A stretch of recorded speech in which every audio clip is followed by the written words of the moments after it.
கோலியாஸில் நிறைய கலர் நிறைய வெரைட்டி இருக்குது.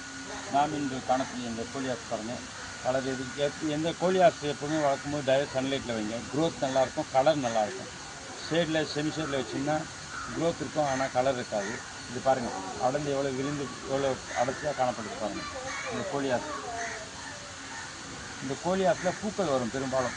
அந்த பூக்கள் வரும்போது நம்ம என்ன பண்ணணும், உடச்சி எடுத்துக்கணும். இல்லைன்னா இந்த செடி வந்து முற்றி இது இறக்க நேரிடும். அதனால் ஒவ்வொரு கோலியாஸும் மெயின்டைன் பண்ணுறது எப்படின்னு காமிக்கும். இதை பாருங்கள், இந்த மாதிரி தண்டு இருக்கும்போது இதை உடச்சிக்கிங்க. இந்த பாருங்கள், இது கோலியாஸ். இது கீழே இருக்க இலையை எடுத்துருங்க,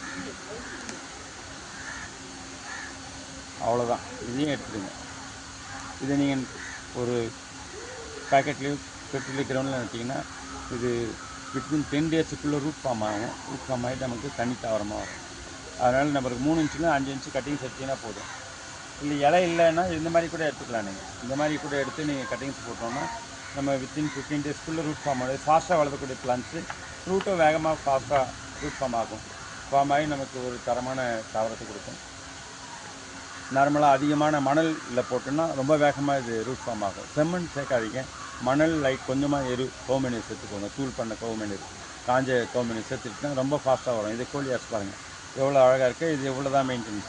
ஒரு சின்ன கட்டிங் சேர்த்து போட்டிங்கன்னா வித்தின் 15 டேஸில் உங்களுக்கு ரூட் ஃபார்ம் ஆகி புதிய தாவரம் வரும். டைரக்ட் சன்லைட்டில் வைங்க. வாட்டரிங் வந்து டெய்லி வாட்டரிங் பண்ணணும், இல்லை ஆல்டர்னேட்ஸ் பண்ணுங்கள்.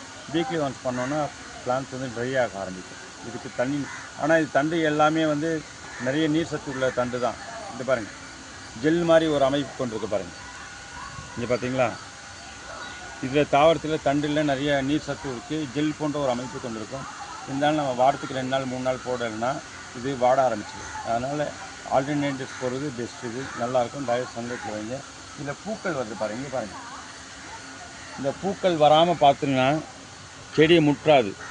இந்த மாதிரி கணுக்களில் பார்த்தீங்களா பூக்கள் வரும். எல்லா விதமான கோலியாஸ்லும் பூக்கள் வரும். இங்கே பாருங்கள், இந்த பூக்கள் வளர விட்டோன்னா என்ன ஆகும்னா செடியை முற்றி செடி வாட ஆரம்பிச்சிடும். அதனால் பூக்கள் வரும்போது நம்ம பூக்களை எடுத்துட்டோன்னா செடியோட லைஃப் ரொம்ப நாள் இருக்கும். பூக்களை ரிமூவ் பண்ணிவிடுங்க. இலையின் அழகுக்காக மட்டுமே வளர்க்கப்படுற கோலியாஸ் ரொம்ப நாள் வரும்.